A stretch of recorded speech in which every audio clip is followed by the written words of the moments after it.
বিশ্ব যখন দাঁড়িয়ে এক অজানা সংকটের মুখে, তখন ইথেন হান্টকে নিতে হয় তার জীবনের সবচেয়ে বিপজ্জনক সিদ্ধান্ত। শত্রু এবার মানুষ না, এআই, যেটা একটি কৃত্রিম সত্তা, যার লক্ষ্য পৃথিবীর উপর পূর্ণ নিয়ন্ত্রণ। এই সিনেমার শুরুতেই আমরা জানতে পারি এখনকার প্রতিরক্ষা ব্যবস্থায় এআই এর বিশেষ অংশকে এনটিটি বা সত্তা নামে সম্বোধন করা হয়। এর আগের পর্বে ইথেন গ্যাব্রিয়েলের কাছ থেকে চাবি চুরি করে পালায়। সাথে ছিল বেনজি। এই চাবি দিয়ে খোলা যাবে পডকোভা, যাতে রাখা আছে সোর্স কোড। ইথেন জানে সোর্স কোডের মাধ্যমে একবার এনটিটিকে পুরোপুরি নিয়ন্ত্রণে নিলে তাকে কেউ থামাতে পারবে না। তাই চাবি সহ ইথেন লুকিয়ে আছে, যেন চাবি কেউই না পায়। এরপর কেটে যায় কয়েক মাস। মার্কিন প্রেসিডেন্ট ম্যাডাম এরিকা ইথানকে খুঁজে বের করেন এবং একটি গোপন বার্তা পাঠান। বার্তায় জানা যায় এনটিটি এখন সারা পৃথিবীতে মিথ্যা তথ্য ছড়িয়ে দিচ্ছে, যার ফলে সাইবার দুনিয়ায় বিশৃঙ্খলা তৈরি হয়েছে। এমনকি দেশগুলো পৌঁছে গেছে পারমাণবিক যুদ্ধের দ্বারপ্রান্তে। আরও ভয়াবহ ব্যাপার হল এনটিটি সত্যকে মিথ্যা আর মিথ্যাকে সত্য বানিয়ে মানুষের সামনে উপস্থাপন করছে।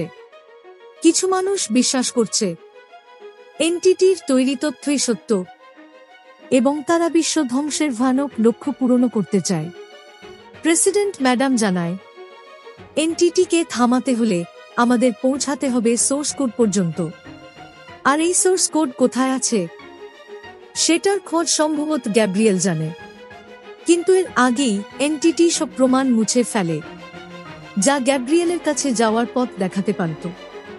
অস্ট্রেলিয়ার ইন্টেলিজেন্স অথরিটি গ্যাব্রিয়েলের সাথীকে গ্রেপ্তার করেছে, কিন্তু গ্যাব্রিয়েলের সাথী প্যারিসের কাছ থেকে কিছুই বের করা যাচ্ছে না।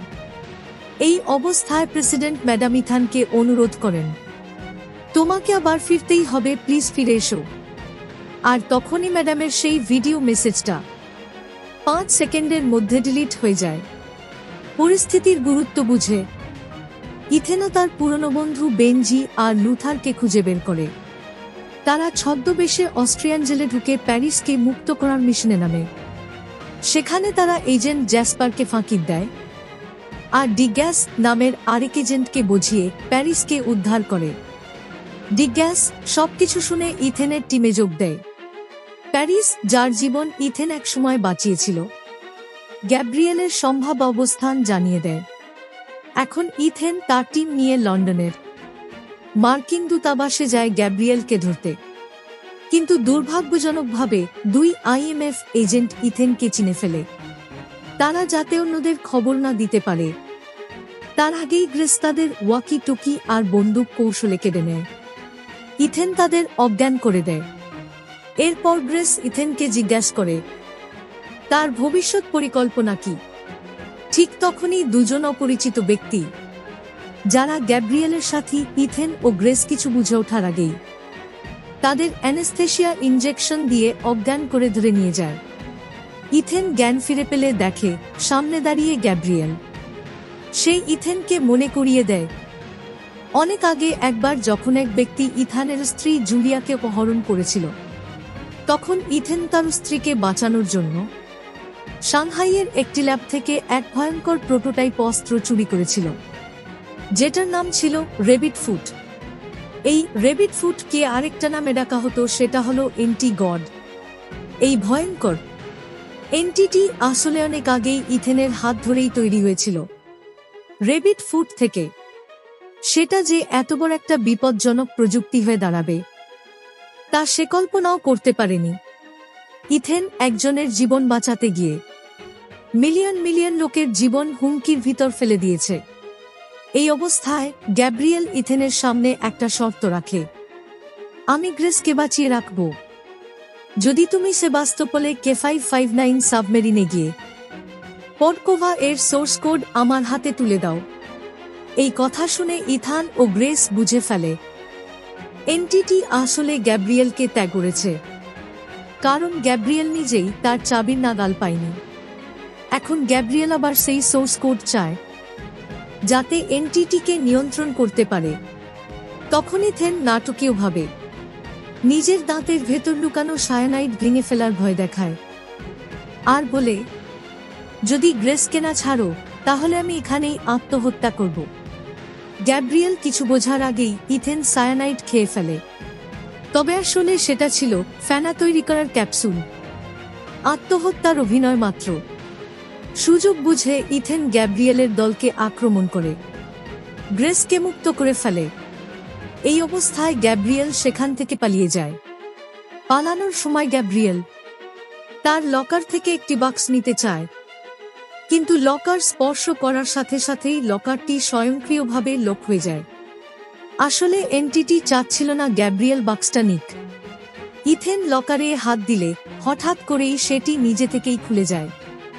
লকারের ভিতরে ঢুকে ইথেন একটা বক্স দেখতে পায়। প্যারিস জানায় গ্যাব্রিয়েল এই বাক্সের মাধ্যমেই এনটিটি এর সঙ্গে যোগাযোগ করত। এনটিটি যেন নিজেই ইথেনের সাথে যোগাযোগ করতে চায়। এনটিটি ইথেনকে কি বলতে চায় জানার জন্য ইথেন বাক্সের ভিতর প্রবেশ করে। বাক্সের ভেতরে থাকা অবস্থায় এনটিটি নিজেকে ইথেনের সঙ্গে সংযুক্ত করে এবং তার উপস্থিতি পর্যবেক্ষণ করতে থাকে। ইথেন জানতে পারে লুথার এমন এক প্রোগ্রাম তৈরি করেছে যেটা সোর্স কোডে প্রবেশ করালে এনটিটিকে ধ্বংস করে দিতে পারবে। এই প্রোগ্রামটির নাম রাখা হয়েছে পয়জন পিল। সেই সময় এনটিটি ইথানকে এক ভয়ঙ্কর ভবিষ্যৎ দেখায়। গ্যাব্রিয়েল সব ধ্বংস করছে।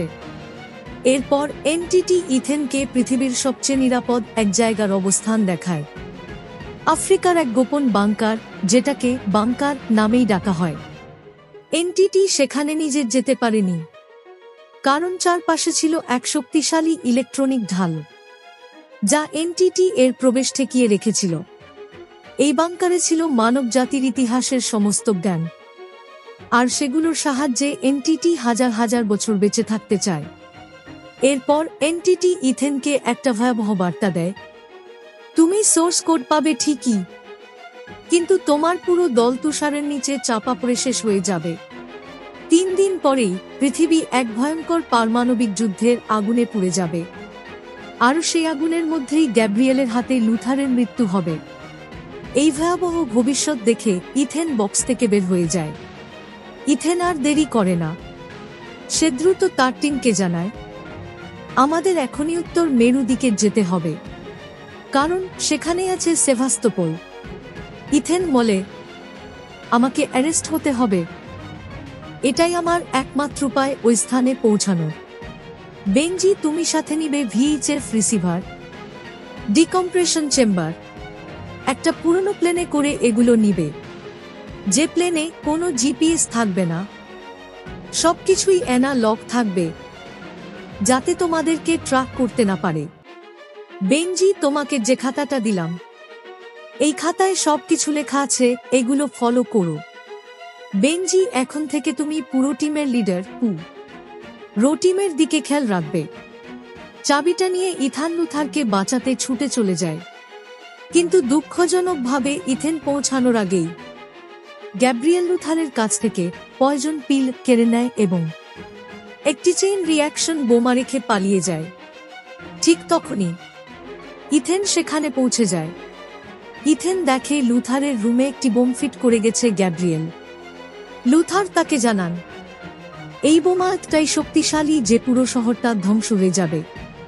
ইথেন কিছু করতে চাইলে লুথার তাকে বাধা দেন, কারণ যদিও সে ডেটোনেটর ডিসকানেক্ট করে চেইনি রিঅ্যাকশন বন্ধ করতে পারবে, কিন্তু বিস্ফোরণকে সম্পূর্ণভাবে থামানো সম্ভব নয়। তাই লুথার ইথেনকে সুড়ঙ্গ থেকে তাড়িয়ে দেন। সুড়ঙ্গ থেকে বের হয়ে ইথেন সরাসরি এজেন্ট জ্যাসপারের কাছে চাবি হস্তান্তর করে। প্লেনে ইথেনকে আমেরিকায় নিয়ে যাওয়ার সময় ইথেন জ্যাসপারের সাথে হাত মিলাতে চায়, কারণ এনটিটি চায় না জ্যাসপার আর ইথেন এক হোক। জ্যাসপার ইথেনের অফার প্রত্যাখ্যান করে, সে ইথেন এর সাথে হাত মিলায় না। জ্যাসপার তাকে মার্কিন জরুরি কমান্ড সেন্টারে নিয়ে যায়। সেখানে তার দেখা হয় সিআইএ পরিচালক ইউজিনের সাথে। সেই ইথেনকে বলে, এনটিটি এখন পর্যন্ত 4টি বাদে সকল দেশের পারমাণবিক অস্ত্র দখল করেছে। ইথেনের মার্শাল বিচার করার জন্য যুক্তরাষ্ট্রের সকল বাহিনীর প্রধানের সামনে আনা হয়। এ পর্যন্ত ইথেন বিভিন্ন মিশন কমপ্লিট করার জন্য যুক্তরাষ্ট্রের সাথে যে অপরাধগুলো করেছে সেগুলো একে একে সামনে আনা হয়। নিজেদের ব্ল্যাক ভোল্টে ঢুকে নিজেদের সকল স্পাইয়ের তথ্য চুরি করেছিল, ক্রেমলিন বোমিং ঘটিয়েছিল যার কারণে পুরো একটা স্থাপনা ধ্বংস হয়ে যায়। এছাড়া সে ন্যাশনাল ইন্টেলিজেন্সের ডিরেক্টরিতে গুরুত্বপূর্ণ মিটিংয়ের সময় গ্যাস বোম মেরেছিল যার কারণে সকল ঊর্ধ্বতন কর্মকর্তা কর্মচারী অজ্ঞান হয়ে পড়েছিল। এসব কথার মাঝেই আমেরিকার প্রেসিডেন্ট এরিক চলে আসেন। প্রেসিডেন্ট ম্যাডাম সরাসরি ইথেন হান্ট এর কাছে যেয়ে বলেন, তোমার বন্ধু মৃত্যুতে আমি দুঃখিত বলে প্রেসিডেন্ট ম্যাডাম তার নিজের জায়গায় যেয়ে দাঁড়িয়ে পড়েন এবং প্রেসিডেন্ট ম্যাডাম নিজেই প্রশ্ন করেন, তুমি কি চাও? ইথেন সরাসরি বলে, আমাকে এয়ার ক্যারিয়ার দিতে হবে, যা কোনো জিপিএস ট্র্যাক হবে না, এবং ওই বিমানের পাইলট যেন আমার সব কথা শুনে। কিন্তু এসব কেউ ইথেনকে দিতে চায় না, সবাই ইথেনের বিরুদ্ধে চলে যায়। ইথেন তখন বলে 3 দিন পরে এনটিটি পুরো বিশ্বের নিউক্লিয়ারের কন্ট্রোল নিয়ে নিতে পারবে, বাদ থাকবে না আমেরিকাও।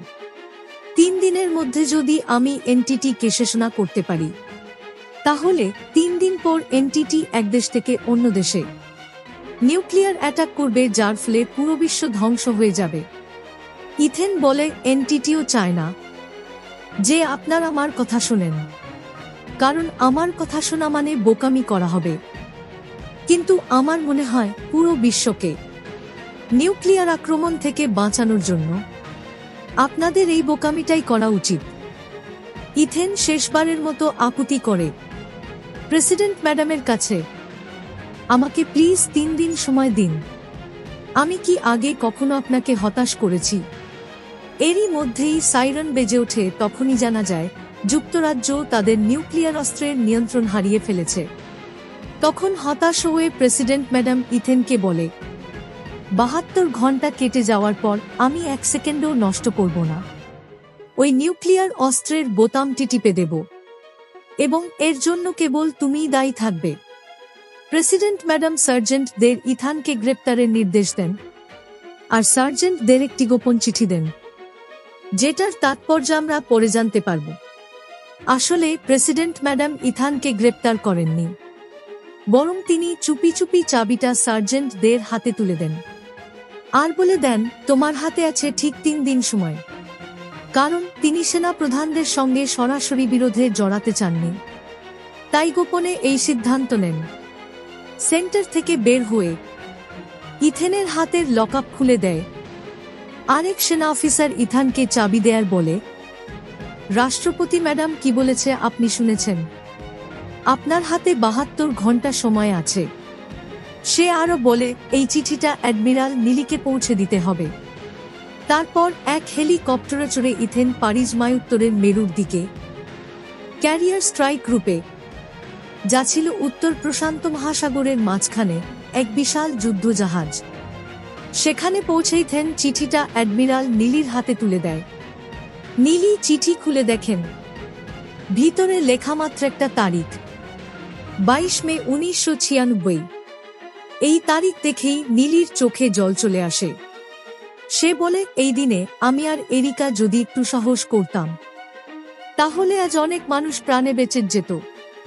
এই চিঠি আসলে ছিল এক গোপন সংকেত, যার মানে একটাই, নিলি ইথেনের কথাম তো চলো। অন্যদিকে বেনজি সবাইকে ব্যাখ্যা করেন সাউন্ড সার্ভিলেন্স সিস্টেম, সংক্ষেপে সোসুস, মানে শব্দের নজরদারি ব্যবস্থা। এটি আসলে একটি বিশাল গ্লোবাল নজরদারি ব্যবস্থা, যা পানির নিচে ঘটে যাওয়া সব বড় বড় ঘটনা রেকর্ড করে রাখতে পারে। এই স্টেশনগুলো ছড়িয়ে আছে সারা বিশ্বে। এর মাধ্যমে তারা ডুবন্ত জাহাজ, মৃতদেহ খুঁজে পায়। এই নজরদারি স্টেশনগুলোর মধ্যে সবচেয়ে গুরুত্বপূর্ণ ছিল আটলান্টিক সাগরের সেন্ট ম্যাথিউস দ্বীপের নিচে থাকা স্টেশনটি। এই স্টেশনটি সেভাস্তোপল সাবমেরিনে সোর্স কোডের হামলা রেকর্ড করেছিল এবং সেই হামলার নির্দিষ্ট স্থানাঙ্ক ধরে রেখেছে। ইথেন এই তথ্য নিলিকেও ব্যাখ্যা করেন, কিন্তু নিলি সতর্ক করেন, এই পুরো এলাকায় এখন রাশিয়ান সেনাদের নজরদারিতে। তুমি ওখানে ঢুকলেই তৃতীয় বিশ্বযুদ্ধের আগুন জ্বলে উঠবে। আর শুধু ঠিকানাই যথেষ্ট না, তোমার এমন এক সাবমেরিনও লাগবে যেটা রাশিয়ানদের চোখ ফাঁকি দিয়ে ওই জায়গায় পৌঁছাতে পারবে। নীলি তখন ইথেনকে প্রশ্ন করেন, তুমি কিভাবে বরফের নিচ থেকে বেঁচে বের হবে? ইথেন উত্তরে বলে, আমার কাছে একটা ট্রান্সমিটার আছে। আমার টিম সেটা ধরে আমাকে ট্র্যাক করবে আর বরফ কেটে টেনে তুলবে। কিন্তু কেউ এই প্ল্যানে আত্মবিশ্বাসী ছিল না, কারণ সেই বরফের নিচে ঠান্ডা পানিতে হাইপোথার্মিয়ায় ইথেন মারা যেতে পারে। নীলি তখন বলেন, এই রেঞ্জের মধ্যে আমাদের হাতে আছে একটি মাত্র সাবমেরিন। আমি ওখানে বার্তা পাঠাবো, কিন্তু আমি জানি না তারা সেটা পাবে কিনা। আর পেলেও তোমার কাছে থাকবে মাত্র 30 সেকেন্ড, কারণ সাবমেরিনের অপেক্ষা করার মতো পর্যাপ্ত জ্বালানি থাকবে না। এর বাইরে কিছু হলে তোমাকে কেউই বাঁচাতে পারবে না। এই কথার পর ইথেন পিছপা হয় না। সে বলে, আমি যাব। নীলি শেষ পর্যন্ত রাজি হন। নীলি তখন তার গলার লকেটটি খুলে ইথেনের হাতে দেয়। অন্যদিকে বেনজি এবং বাকিরা পৌঁছে গেছে সেন্ট ম্যাথিউস দ্বীপে থাকা সেই গোপন নজরদারি স্টেশনে। সেন্ট ম্যাথিউস দ্বীপে পৌঁছে বেনজি যা দেখে তাতে রীতিমতো হতবাক। স্টেশনের নিয়ন্ত্রণে রয়েছে ডোনালো আর তার স্ত্রী। হ্যাঁ, সেই ডোনালো, যে ছিল কোডিং লেজেন্ড, একসময় তৈরি করেছিল বিশ্বের সবচেয়ে সুরক্ষিত ব্ল্যাক ভল্ট। কিন্তু ডোনালো জানত না, তার নিজেরই সঙ্গী ইথেন সেই ভল্টে ঢুকে ডেটা চুরি করে ফেলেছিল। এবং সেই ঘটনার পর গত 30 বছর ধরে ডোনালো এই গোপন স্টেশনে কাজ করতে বাধ্য হচ্ছে। গ্রেস তখন ডোনালোকে বলেন, আমরা আপনার স্টেশনের 2012 সালের শীতের শেষের দিকের পর থেকে এখন পর্যন্ত স্কোল সুসুস ডাটা চেক করতে চাই। যদি না করতে পারি, তবে এই পৃথিবী কিছুদিনের ভিতরে ধ্বংস হয়ে যাবে। ডোনালো বলেন, তাহলে সত্যি এই ঘটনা ঘটতে চলেছে। আমি অনেক আগে থেকেই সবাইকে সতর্ক করে এসেছি, এনটিটি এরকম ঘটাবে। তখন কেউই আমার কথা বিশ্বাস করেনি। ঠিক তখনই চারপাশ ঘিরে ফেলে রাশিয়ান সৈন্যরা, তাদের বন্দী করে ফেলা হয়। অন্যদিকে এক হেলিক্রাফটের সাহায্যে ইথেনকে পাঠিয়ে দেওয়া হয় সেই নির্দিষ্ট স্থানে। কিন্তু পৌঁছানোর সাথেই রাশিয়ান যুদ্ধবিমান এসে সতর্ক করে, এখনই এলাকা ছাড়ো। এই অবস্থায় ইথেনের সামনে আর কোনো রাস্তা খোলা ছিল না পাইলটদের বাঁচাতে। সে ঠান্ডা বরফ ঢাকা সমুদ্রে ঝাঁপ দিয়ে দেয়, আর পাইলটরা দ্রুত এলাকা ত্যাগ করে। বরফ ঠেলে এগিয়ে যাওয়া ইথেনের শরীরে ঠান্ডা জল হাইপোথার্মিয়ার থাবা বসায়, তার দেহ অবশ হতে থাকে। ঠিক সেই মুহূর্তে দুজন ডুবুরি ইথেনকে উদ্ধার করে, তাকে অজ্ঞান অবস্থায় সাবমেরিনে তুলে নেয়। তারা ছিল নীলির পাঠানো সাবমেরিনের লোক। ক্যাপ্টেন সন্দেহের চোখে ইথেনের দিকে তাকিয়ে বলে, তুমি তাহলে সেই পাগল যাকে আমার ডুবুরি দল গভীর সমুদ্র থেকে টেনে এনেছে। যদি ডুবুরিরা সময়মতো না পৌঁছাত, তাহলে তুমি কি করতে? ইথেন শান্তভাবে উত্তর দেয়, সত্যি বলতে সেটা নিয়ে আমি ভাবিনি। ক্যাপ্টেনকে ইথেন নীলির লকেটটা দেয়। ক্যাপ্টেন এবার একটু কড়া গলায় জিজ্ঞেস করে, তুমি এখানে কি কাজে এসেছো? তুমি জানো আমার এই মিশন টপ সিক্রেট। ইথেনও আত্মবিশ্বাসের সাথে বলে, আমার মিশনও টপ সিক্রেট ক্যাপ্টেন। আমি একটা নির্দিষ্ট জায়গায় পৌঁছাতে চাই, আর তার জন্য দরকার ট্রান্সমিশন।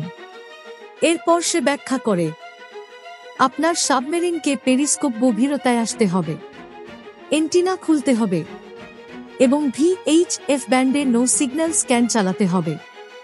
আজ দুপুর থেকে শুরু করে প্রতি 2 ঘন্টা পর পর অন্তত 15 মিনিট করে এই সিগন্যাল ধরার চেষ্টা চালাতে হবে, যতক্ষণ না আমার টিম সাবমেরিনের অবস্থান নিশ্চিত করে একটা কোঅর্ডিনেট পাঠায়।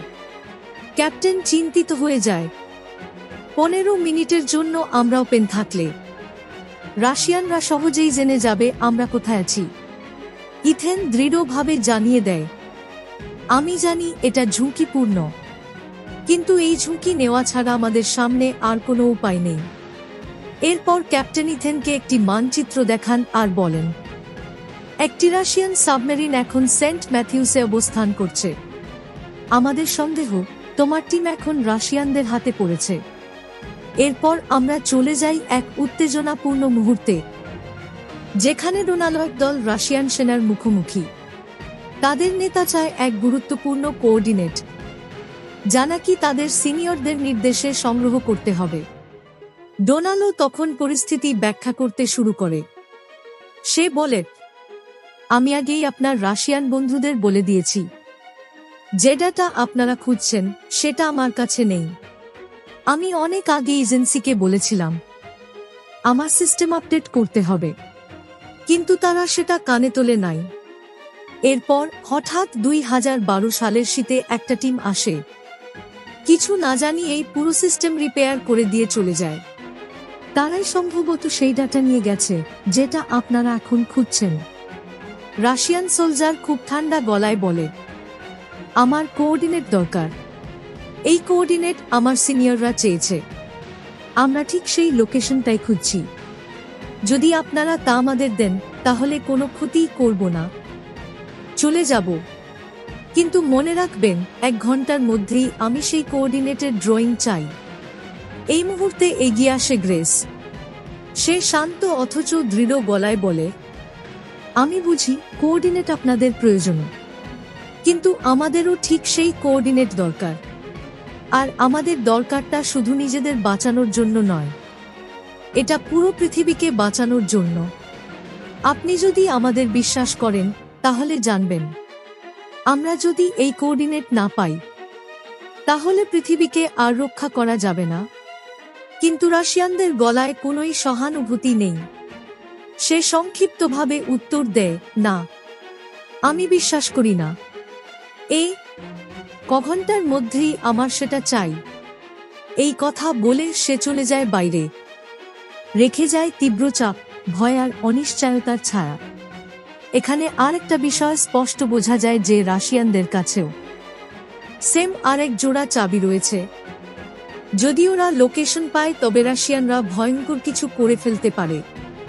এদিকে ডোনাল্ড জানায়, পুরনো তথ্যগুলো ব্যাকআপ করা আছে ফ্লপিতে, কিন্তু আমার কাছে ওগুলো পড়ার কোনো ডিভাইস নেই।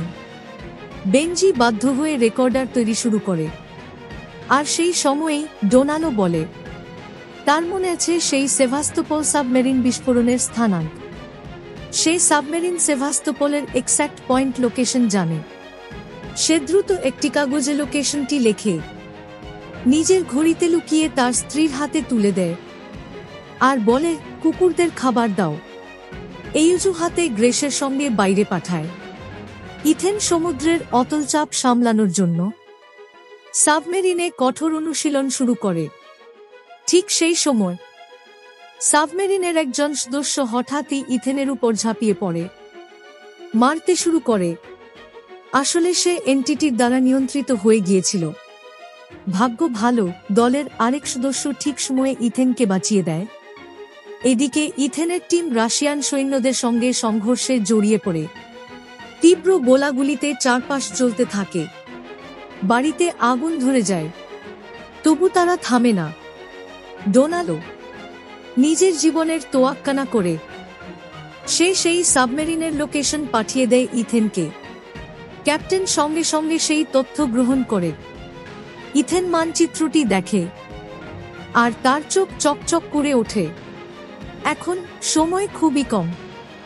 সাবমেরিন পৌঁছে যায় সেই নির্দিষ্ট স্থানে যেখান থেকে তাকে রাশিয়ান সাবমেরিনকে ফাঁকি দিয়ে বেরিয়ে আসতে হবে। ইথেন তখন ক্যাপ্টেনকে বলে, পেছনে ফিরে যাও, তোমাকে অনুসরণ করবে রাশিয়ান সাবমেরিন, আর আমি তখনই বেরিয়ে আসব। প্ল্যান অনুযায়ী সাবমেরিন ঘুরতেই ইথেন দ্রুত প্রেসার স্যুট পরে বাইরে বেরিয়ে আসে। স্যুটের ভেতরে ছিল একটি ট্র্যাকার, যাতে দলের সবাই তার অবস্থান জানতে পারে।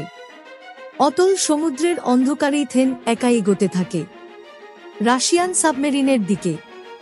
অনেক নিচে নামার পর সে খুঁজে পায় সেই সাবমেরিন। সেই সাবমেরিনের ডিকম্প্রেশন চেম্বারে ঢুকে পড়ে।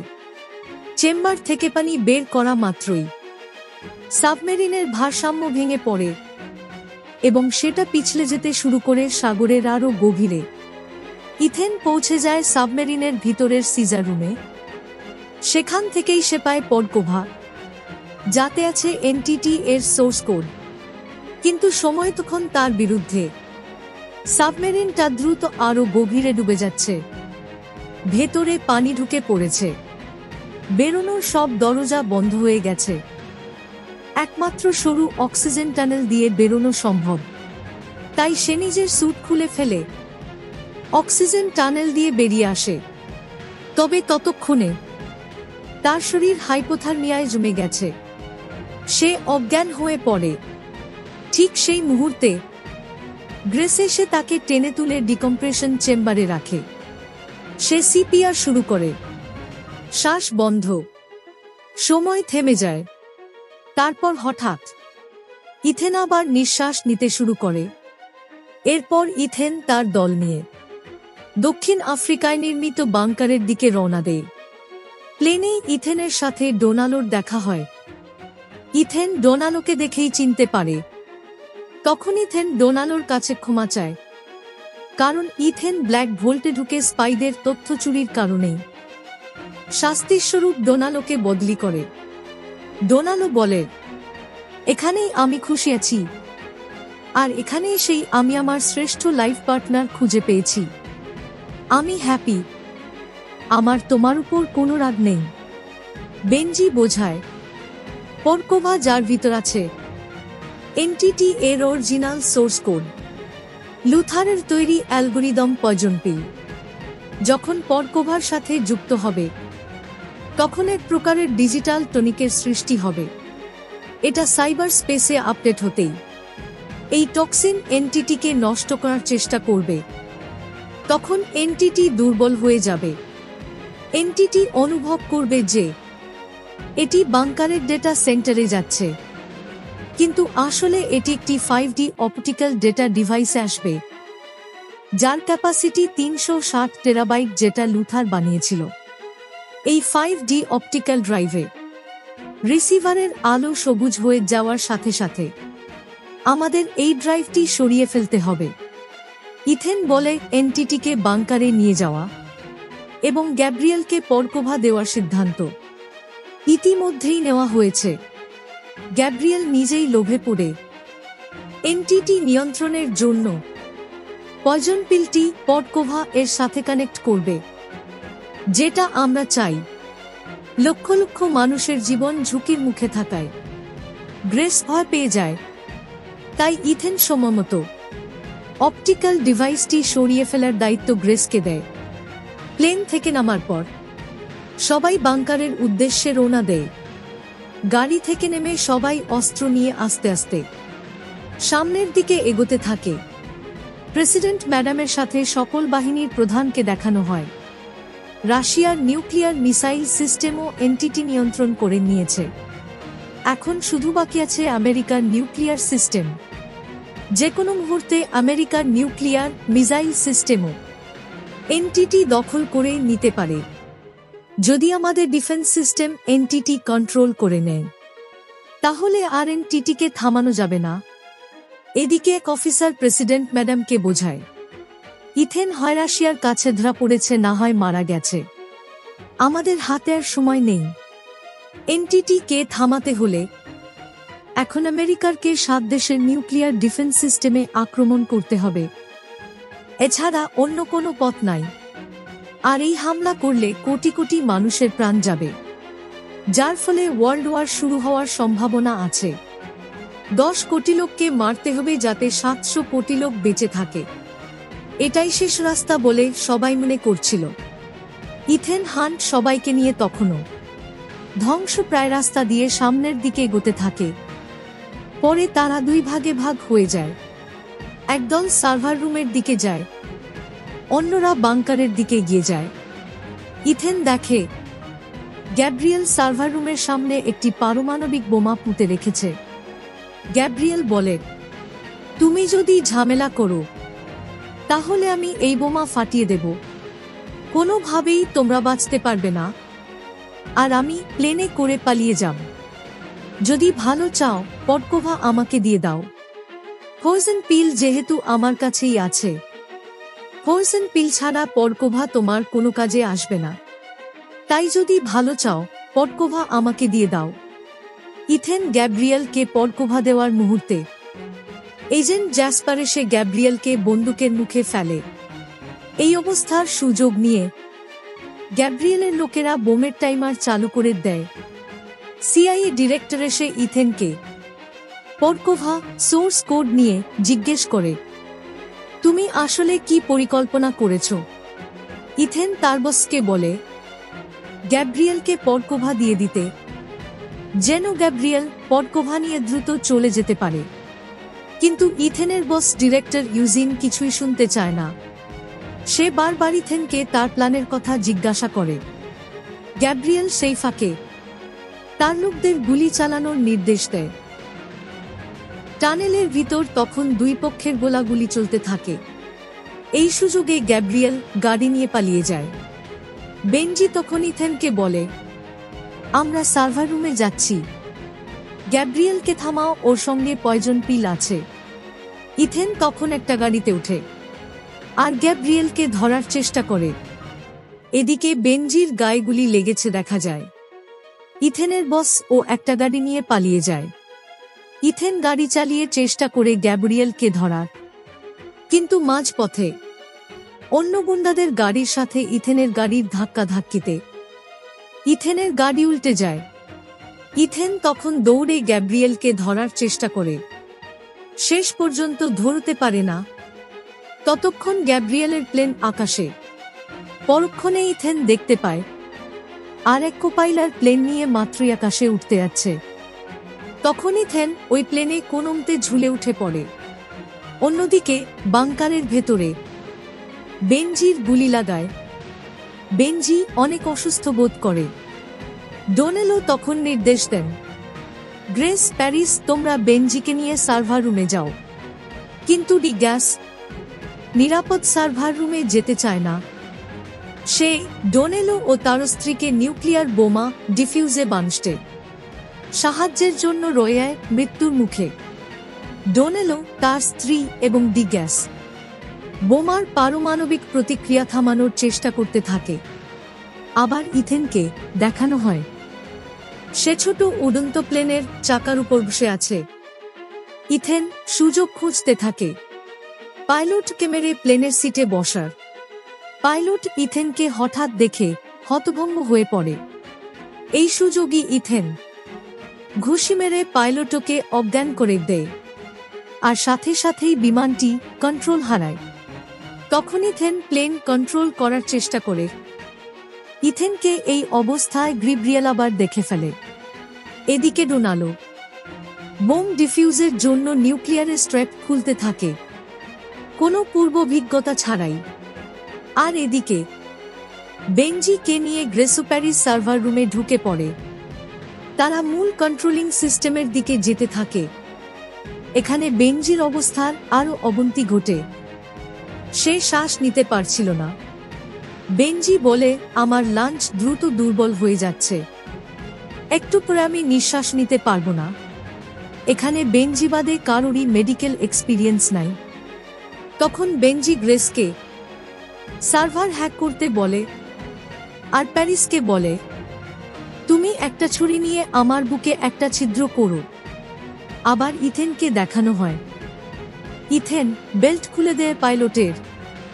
এর ফলে পাইলট প্লেন থেকে পড়ে যায়। ইথেন অনেক কষ্টে সামনের সিটে বসে পড়ে। অন্যদিকে বেনজি গ্রেসকে আর প্যারিসকে কি করতে হবে পরপর বলতে থাকে। গ্রেসকে বলতে থাকে কিভাবে সার্ভারের কন্ট্রোল নিতে হবে, আর প্যারিসকে বলে কিভাবে তার বুকের হাড়ের মাঝে ছুরি দিয়ে ছিদ্র করে পাইপ ভরতে হবে। পাইপটা ভরার পর বেনজি আবার শ্বাস নিতে পারে। ডোনালো বোম ডিফিউজের কাজ খুব মনোযোগ দিয়ে করতে থাকে। এদিকে ইথেনের প্লেনের সামনের সিটে কোনো কন্ট্রোলিং সিস্টেম নাই। কন্ট্রোলিং ছিল পিছনের সিটে, তাই ইথেন আবার অনেক রিস্ক নিয়ে প্লেনের পিছনের সিটে যেয়ে বসে পড়ে। প্লেনের কন্ট্রোলিং নেই। তখনই গ্যাব্রিয়েল তার প্লেন দিয়ে ইথেনের প্লেনের পেছনে আঘাত করে, পেছনের কিছু অংশ ভেঙে ফেলে। ইথেনের প্লেন আবারও কন্ট্রোলিং হারায়। গ্যাব্রিয়েল ইথেনের প্লেনকে পিছন থেকে তাড়া করতে থাকে। ডোনাল্ড বোম ফাটানোর সময় 10 সেকেন্ড পিছিয়ে দেওয়ার উপায় বের করে ফেলে, কিন্তু গুহার দরজা অনেক দূরে, 10 সেকেন্ডে যাওয়া সম্ভব না। এটা নিয়ে তারা আবার ভাবতে থাকে। বেনজি বুঝতে পারছিল যে সে দ্রুত জ্ঞান হারাবে, তাই বেনজি গ্রেসকে তখনও প্যানেল খুলে কিভাবে সার্ভারের কন্ট্রোলিং নিতে হবে তার একের পর এক স্টেপ দ্রুত বলে যাচ্ছিল। বলতে বলতে সে আবার ব্যথায় ঘুমিয়ে পড়ে। গ্রেস জোরে চিৎকার করে উঠলে বেনজি আবার বলতে শুরু করে। তখন আবার আমেরিকার ডিফেন্স সিস্টেমের ভিতর প্রেসিডেন্ট ম্যাডাম ও অন্যান্য বাহিনীর প্রধানদের দেখানো হয়। তারা এখনই নিউক্লিয়ারে বোম ছাড়ার জন্য কোড দিয়েছে। যে এলাকায় নিউক্লিয়ার বোম ফাটবে সেখানে আবার প্রেসিডেন্ট ম্যাডামের ছেলেও আছে। এদিকে তখনও গ্যাব্রিয়েল ইথেনের প্লেন ধাওয়া করে যাচ্ছে। প্লেন মেঘের ভিতরে আসলে গ্যাব্রিয়েল ইথেনের প্লেন হারিয়ে ফেলে। তারপরও গ্যাব্রিয়েল আবার ইথেনের প্লেনকে আঘাত করে। ইথেন নিজের প্লেন কন্ট্রোলে রাখার চেষ্টা করে যাচ্ছিল। ডোনাল্ড বোমের নিউক্লিয়ার রিঅ্যাকশন থামানোর উপায় খুঁজে বের করে ফেলে, কিন্তু তারপরও ছোট একটা ব্লাস্ট হবে। গ্রেস দ্রুত তার কাজ সারতে থাকে।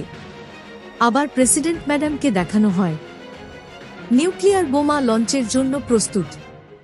এখন প্রেসিডেন্ট ম্যাডামকেই সুইচ টিপে নিউক্লিয়ার মিসাইল লঞ্চ করতে হবে। শেষ মুহূর্তে প্রেসিডেন্ট ম্যাডাম সুইচে চাপ দেয় না, সে তার ডিসিশন পরিবর্তন করে। তখন প্রায় সবাই ম্যাডামের বিপক্ষে চলে যায়, কিন্তু সে অন থাকেন।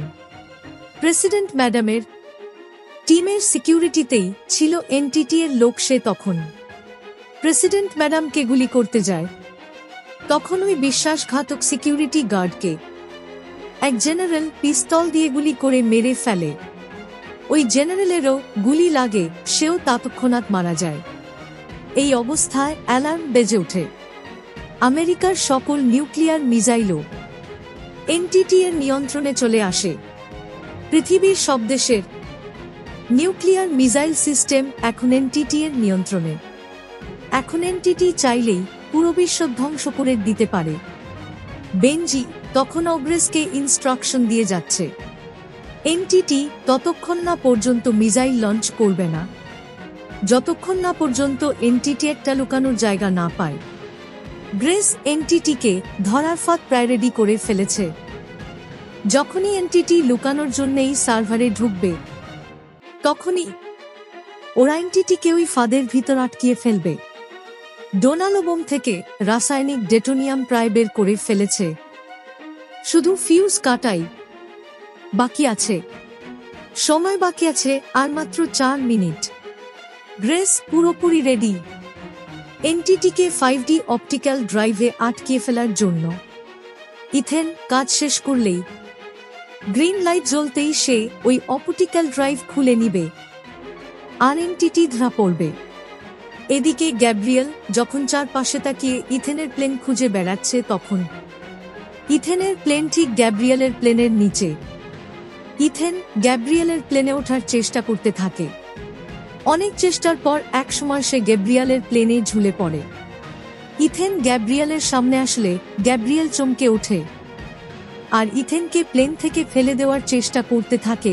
অনেক চেষ্টার পরও গ্যাব্রিয়েল ইথেনকে প্লেন থেকে ফেলতে পারে না। ইথেন প্লেনের ডানার কন্ট্রোলিং পা দিয়ে আটকে দেয় আর এই সুযোগে ইথেন গ্যাব্রিয়েলের কাছে চলে আসে। এক পর্যায়ে প্লেন বন্ধ হয়ে যায়। গ্যাব্রিয়েল ইথেনকে চাকু মারার চেষ্টা করে। হঠাৎ ইথেন গ্যাব্রিয়েলের হাত ভেঙে দেয় আর ওর গলা থেকে পয়জন পিল নিয়ে নেয়।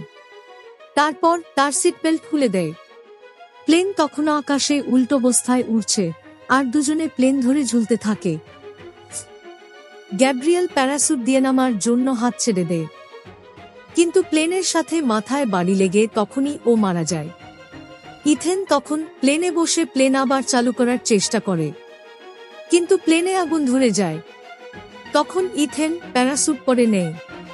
এদিকে আর মাত্র 1 মিনিট 29 সেকেন্ড বাকি আছে। ডোনালো বলে, যখন সময়ের 10 সেকেন্ড থাকবে তখন আমি 3, 2, 1 কাট বলবো। তখনই আমরা ওই দরজার দিকে দৌড় দিব, যেন বোম ফাটলে আমরা বাঁচতে পারি। গ্রেস 5D অপটিক্যাল ড্রাইভ ধরে বসে আছে। যখনই গ্রিন লাইট জ্বলবে তখনই সে অপটিক্যাল ড্রাইভ খুলে ফেলবে। এদিকে প্লেনের কন্ট্রোলিং পুরোপুরি নষ্ট, আগুন ধরে গেছে। তাই ইথেন প্যারাসুট নিয়ে ড্রাইভ দেয়। প্যারাসুট খুলেই মাঝাকাশে ইথেন পর্কোভাইয়ের সাথে পয়জন পিল কানেক্ট করার চেষ্টা করে।